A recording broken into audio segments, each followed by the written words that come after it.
విజయవాడ నుంచి దుబాయ్కి విమాన సర్వీస్ అందుబాటులోకి తేవడమే లక్ష్యమని ఎంపీలు కేశినేని చిన్ని, వల్లభనేని బాలశౌరి వెల్లడించారు. ఆ సర్వీస్ వస్తే అంతర్జాతీయ కనెక్టివిటీకి ఢోకా ఉండదన్నారు. అందుకోసం గట్టిగా ప్రయత్నాలు చేస్తున్నట్లు చెప్పారు. దేశీయ సర్వీసుల పెంపునకు కృషి చేస్తున్నట్లు వివరించారు. దసరా నాటికి ఇంటిగ్రేటెడ్ టెర్మినల్ అందుబాటులోకి వస్తుందన్నారు. విజయవాడ బైపాస్ నుంచి ఎయిర్పోర్టుకు 4 లేన్ల రోడ్డు వేయాలని కేంద్ర మంత్రి నితిన్ గడ్కరీని కోరినట్లు తెలిపారు. విమానాశ్రయ అభివృద్ది కమిటీ సమావేశంలో ఎంపీలతో పాటు గన్నవరం ఎమ్మెల్యే యార్లగడ్డ వెంకట్రావు, అధికారులు పాల్గొన్నారు. దసరా సమయానికి విజయవాడ ఎయిర్పోర్ట్ పూర్తి చేయమని వాళ్ళని కోరడం జరిగింది. తప్పకుండా వాళ్ళు కూడా సహకరిస్తూ ఉన్నారు.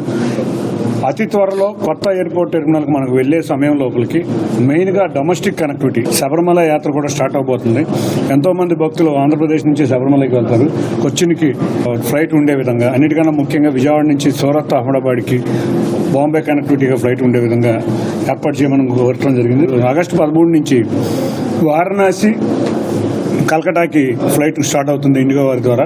అట్లాగే మిగతా డొమెస్టిక్ డెస్టినేషన్లతో పాటు ఒక దుబాయ్ కనెక్షన్ కనుక రాగలిగితే బాగుంటుందని మా అందరి ఆశయం. అన్నిటికన్నా ముఖ్యంగా బాంబే అండ్ ఢిల్లీ ఫ్లైట్లు ఇంటర్నేషనల్ కనెక్టివిటీకి అరైవల్, డిపార్చర్, ప్యాసింజర్కి సర్వే ఉండే విధంగా సమయాలు కరెక్ట్ చేయమని అడుగుతూ జరిగింది.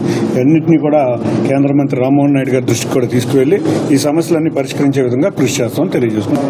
ఇప్పటికి మనకి ఆల్రెడీ షార్జాకు ఒక ఫ్లైట్ ఉంది, అలాగే సింగపూర్కి ఉంది. అలాగే ఇక్కడి నుంచి శ్రీలంకకి ఒక ఫ్లైట్ కూడా కావాలని చెప్పేసి ఒక ప్రపోజల్ పెట్టాం.